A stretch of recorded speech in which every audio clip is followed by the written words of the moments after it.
Olá, meus caros alunos do nono ano, sejam todos bem-vindos a mais uma aula de Geografia. Hoje nós vamos falar sobre a formação dos povos europeus, livro 2, página 250 até a página 265. Note o seguinte: para esta aula, eu gostaria que você reservasse ininterruptamente um tempo de 30 minutos, que é a estimativa que eu faço que nós vamos estar juntos. Neste período, eu gostaria que você estivesse com o seu livro número 2 em um lugar confortável para que você vá acompanhando a leitura. Eu separei os slides com referência, tendo como referência o nosso livro a partir da página 250. Se você não compreender a linha de raciocínio em algum momento da explicação, não tem problema. Pause o vídeo, volte um pouquinho e acompanhe novamente. Eu vou falar pausadamente, porém não vou repetir aquilo que estou falando. Antes de começarmos, se você quiser ir no banheiro, esta é a hora. Tudo bem?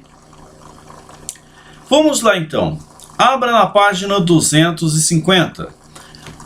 Você vai ver esta figura aqui. A página 250 diz, a partir desta legenda aqui, que os países que estão pintados de verde são maioria de falantes de língua indo-europeias. Os países que estão em roxo são países com minoria de falantes de língua indo-europeia sem estatuto oficial. E aqui, os países que estão em laranja são minorias de falante com língua europeia com estatuto oficial.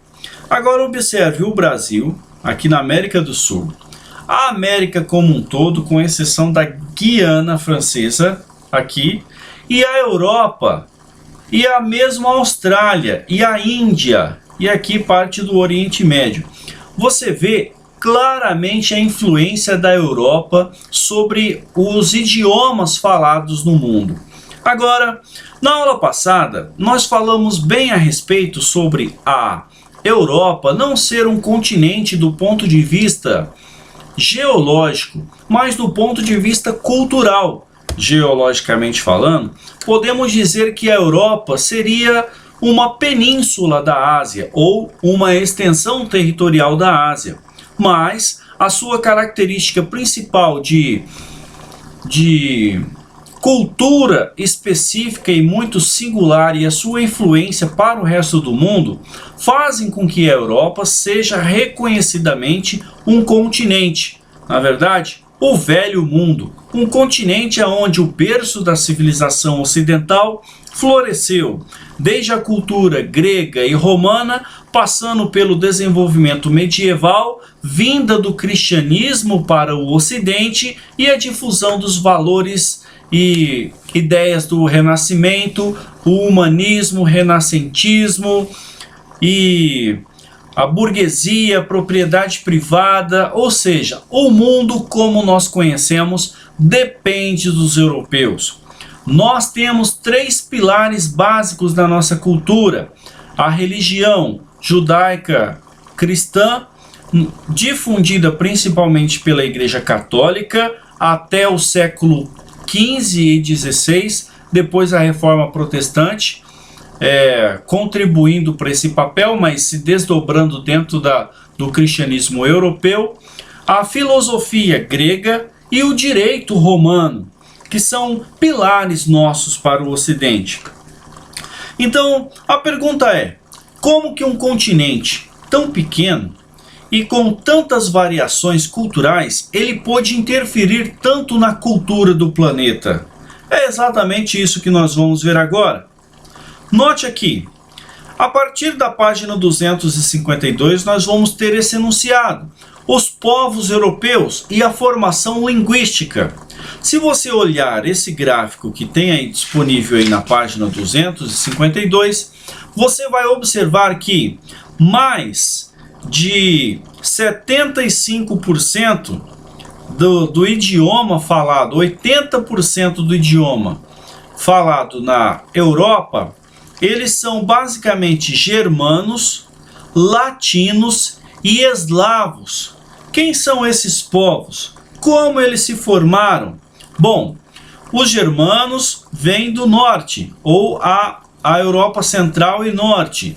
Latinos, eles ocupam a Península Ibérica e também a Península Itálica. E aqui os eslavos são os povos que vivem mais para o lado da Rússia, que tem uma língua que vem da mesma raiz que o russo. Então você observa aqui, ó, grande parte da Europa tem basicamente essa mesma raiz linguística aqui, ó, germânicos, latinos e eslavos, e ainda sobram outros idiomas. Vamos ver cada um deles. Olhe, por exemplo, aqui os eslavos, ainda na página 252. Quem são eles? São os povos que têm a origem nas línguas em comum que geraram a língua russa, por exemplo. Então, você vai ver a Polônia, você vai ver aqui nos Balcãs, e o mapa está bem disponível para você, né? Os Balcãs, na Península Balcânica, que você vai ver a Sérvia, Kosovo, Macedônia, Bulgária, Eslovênia, Croácia. E aqui a própria Rússia, Bielorrússia, Ucrânia, Moldávia. E aqui nos eslavos ocidentais, você vai ver a Polônia, República Tcheca e Eslováquia, que no passado era uma coisa só. Era Tchecoslováquia, depois separaram-se, né? De acordo com o gráfico também que está disponível aqui para você, ó. Eslavos meridionais, eslavos orientais e os eslavos ocidentais.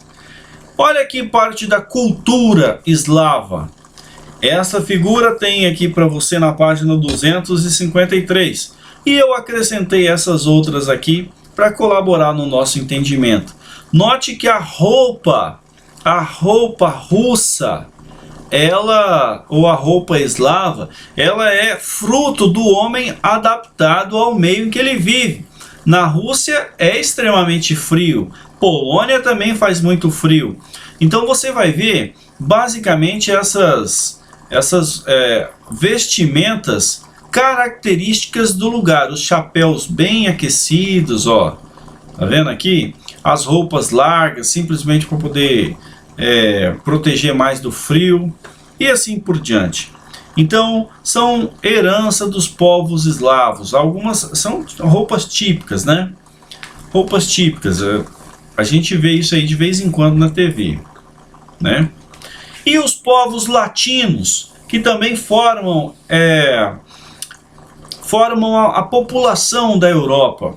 Os latinos, eles têm uma curiosidade aqui. Basicamente, quem que começa a falar latim?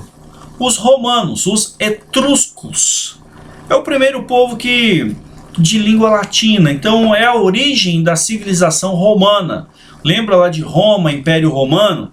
Pois bem, eles conquistaram a Península Itálica, fundaram a cidade de Roma, conquistaram a Península Itálica e foram, com o seu expansionismo romano, foram ampliando seus territórios e conquistando povos e também difundindo a sua organização através da força, né? Mas difundindo também o seu idioma. O latim, ele passa a ser o idioma oficial do Império Romano em todos os lugares que o Império foi estabelecido. Então, os documentos oficiais eram escritos em latim, o que favoreceu o desenvolvimento e a expansão do idioma. Nós vamos ter o latim, hoje uma língua morta, mas influenciando várias outras línguas, como principalmente o nosso português, o espanhol e o italiano. E aqui você vê alguns países que são descendentes direto da língua latina: Portugal, Espanha, França e Itália. E para o Oriente, a Romênia e a Moldova. Romênia, os romenos, eles do ponto de vista histórico, vão dizer que são os herdeiros do Império Romano. Então, de Roma vem, os que moram em Roma são os romenos e fundaram a Romênia. Isso aqui, numa história que a gente pode detalhar quando a gente estiver junto, tá bom? Então, são os países que têm basicamente, são os herdeiros da cultura do Império Romano, que foi forte e marcante. E aqui você vai ver Portugal, grande produtor de vinho, e a Europa tendo como base o azeite de oliva, um alimento que ele surge na Europa, a oliva, a oliveira. E aqui embaixo, essa cena de cima que tem para vocês, eu acrescentei essa daqui, ó, o vinho do Porto e os azeites de oliva dos campos italianos. Olha só que bacana, né? E aqui no mapa, ó, observe, da onde que vem essa língua oficial românica como idioma oficial? Ó, quem que hoje falam os idiomas que são herdeiros do latim? Itália, França, Espanha, Portugal, Romênia e Moldóvia. Então são os países que falam oficialmente aí a língua vinda dos romanos. Isso está lá na página 253. Agora acompanhe. Aqui nós vamos ver também os alemães ou os povos germânicos. De onde que vêm esses povos? Eles vêm do norte, habitando aqui a região da Europa Central. Então, são países formados aqui pela Inglaterra, pela Alemanha e Áustria, Liechtenstein, Suíça, Holanda e os países escandinavos, que são esses aqui, ó, Noruega e Dinamarca. Tá? Então, basicamente, essa daqui vai ser a origem dos povos germânicos, ou o idioma vindo aí dos povos germânicos. E aqui os povos germânicos numa ilustração que eu trouxe também para você imaginar aqui, ajudar na sua imaginação dos povos vivendo na época. Olha só que interessante. Aqui na página 254, você vai ver um gráfico que fala do PIB. Ó, né? E na página 255 você vai ver o IDH. E é esse mapa que tem aqui, ó. Valores de IDH dos países de cultura germânica. São os melhores países para se viver no mundo. Opa, deixa eu voltar ali. Aqui. Primeiro, Noruega. Terceiro, Suíça. Qual que é o segundo? Aqui o segundo ele vai variar entre Austrália e Nova Zelândia, né? Que são países que ficam fora da Europa, mas também com a mesma influência, a mesma raiz, né? Então aqui, ó, Noruega, Suíça fica em terceiro, Dinamarca, Holanda. Isso daqui sempre vai, eles vão revezar junto com a Austrália e Nova Zelândia, tá bom? Como os lugares melhores para se viver no mundo, ou índice de desenvolvimento humano. Mede o quê? Mede qualidade de emprego, educação, saúde, segurança, transporte, ou seja, qualidade de vida da população. Índice de desenvolvimento humano. Ele vai até 1, que seria no caso 1000, né?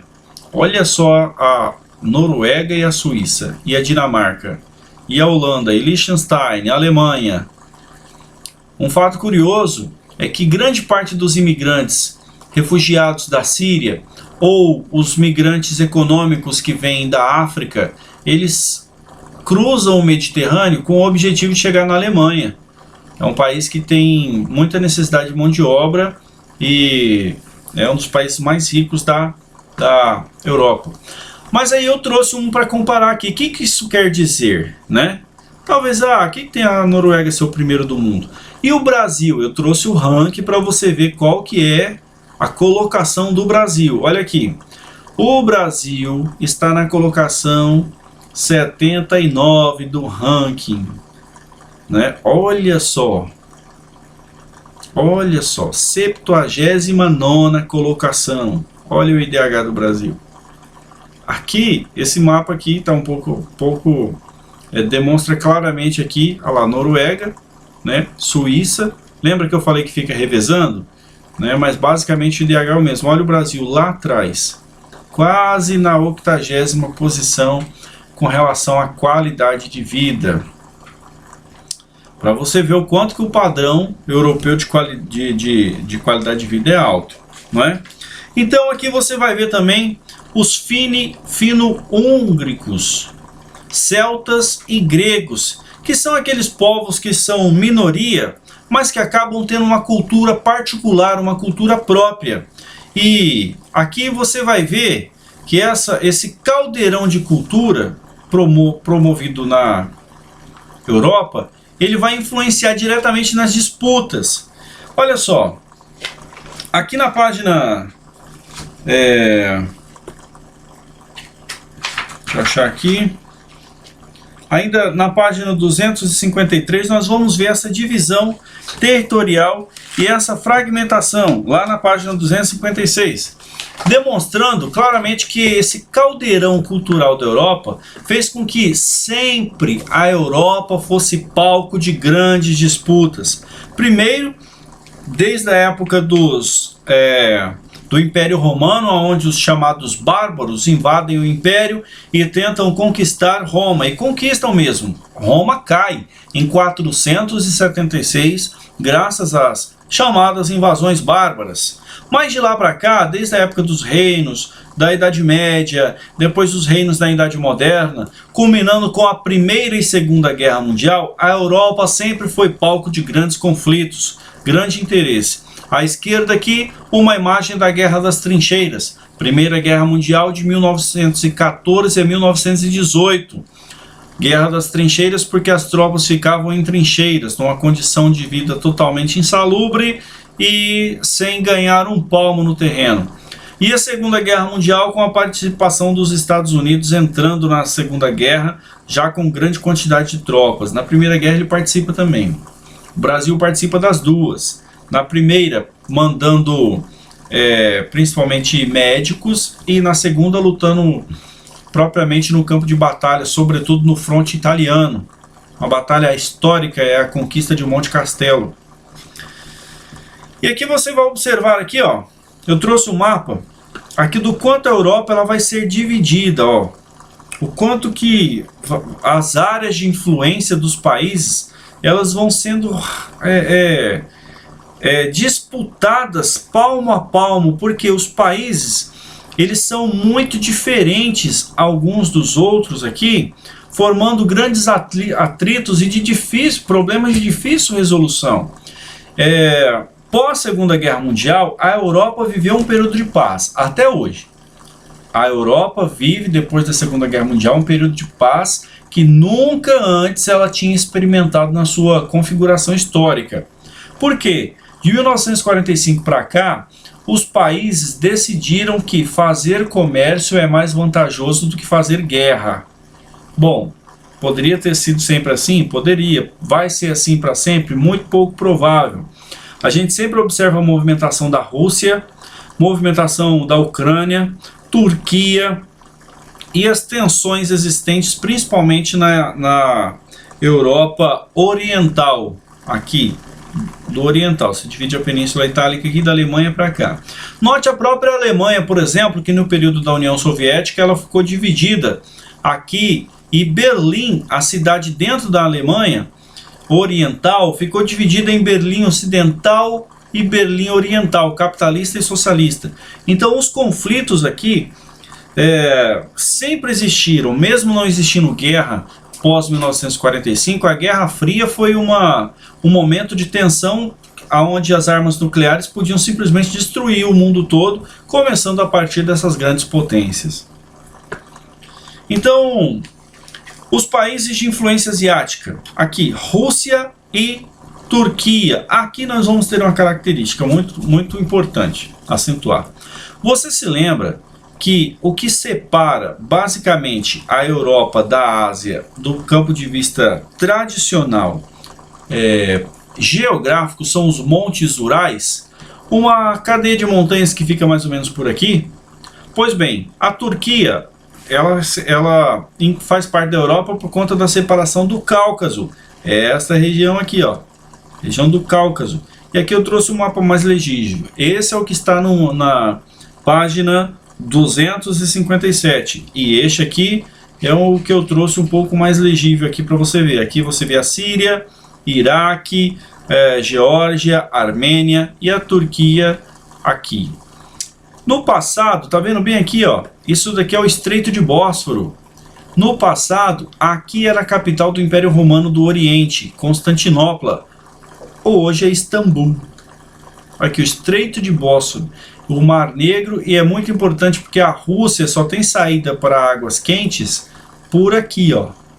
Então, aí você vai entendendo as configurações geopolíticas de cada região. E, já caminhando para o encerramento, a partir da página 258, nós vamos ver a influência da cultura europeia sobre o mundo. Aqui, o Renascimento influenciando. Que obra que é essa daqui? O nome? Mona Lisa. Quem é o pintor? Leonardo da Vinci. E essa daqui é a estátua de Platão. Duas obras representando momentos diferentes. Aqui, o Renascimento europeu marcando o fim da Idade Média e a ascensão da burguesia como classe social. Mais tarde, o questionamento do absolutismo monárquico, a formação dos estados nacionais. Então, a Mona Lisa ela representa toda uma configuração histórica da Europa. E aqui Platão, aqui o filósofo grego, lá no século I, até o ano 100, né, depois de Cristo, aqui a pessoa que é referência na filosofia, que fez as perguntas que marcaram a filosofia enquanto ciência. E aqui você vê a Praça de São Pedro no Vaticano, da Igreja Católica, que foi a referência para a Europa durante o período medieval, e desta referência nós temos todo o cristianismo do Ocidente. Por que é importante a Igreja Católica ser citada aqui como cristianismo? Do ponto de vista das religiões, o cristianismo ele representa aproximadamente 33 a 35% da população mundial. Só que contando com os cristãos ortodoxos, que são da igreja de Constantinopla, do patriarca de Constantinopla, que houve um cisma ou uma separação da igreja romana e a igreja do Oriente, de Istambul, o patriarca do Oriente, no século XI.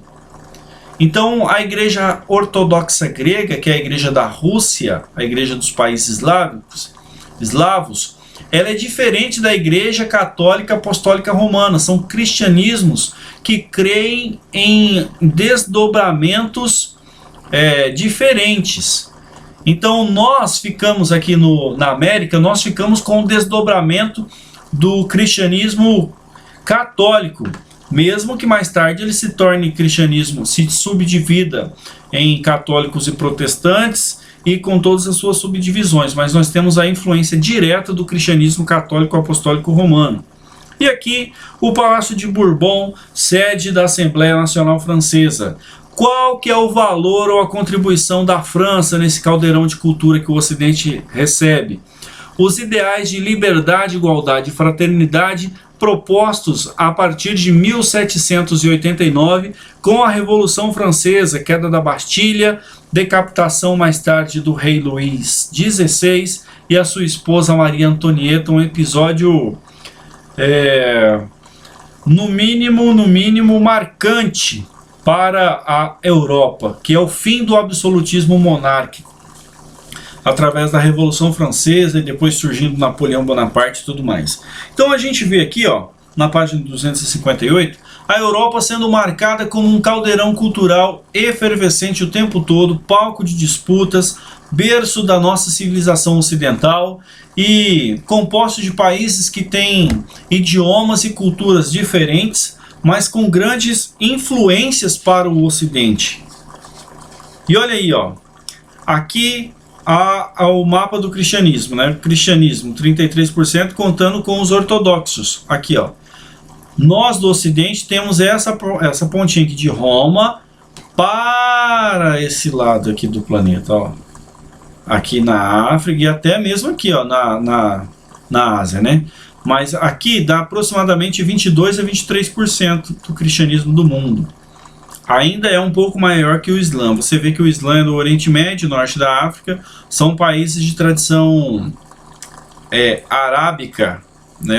Dos povos árabes e os povos persas. A gente pode conversar mais sobre essa diferença pessoalmente, tá bom? Olha só. Aqui na página 260, nós vamos ver a cultura iluminista e o desenvolvimento científico.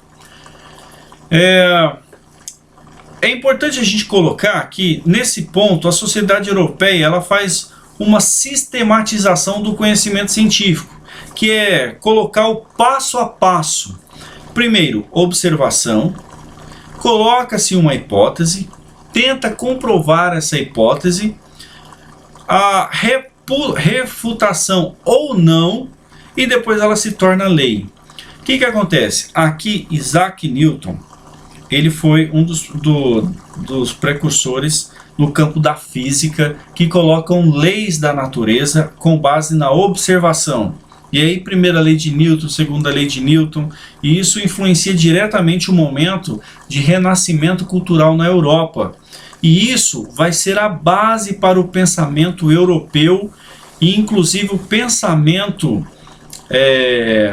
ocidental de uma forma geral, que é justamente o homem sendo colocado como um agente capaz de compreender o meio. Então o homem vai ser o centro dessa sociedade. E o antropocentrismo, que é justamente o homem como centro, ele passa a ser a regra. Olha só. E aqui a disseminação da cultura europeia pelo mundo, né? Aqui você observa claramente aqui Portugal, né? O Império Português influenciando o mundo.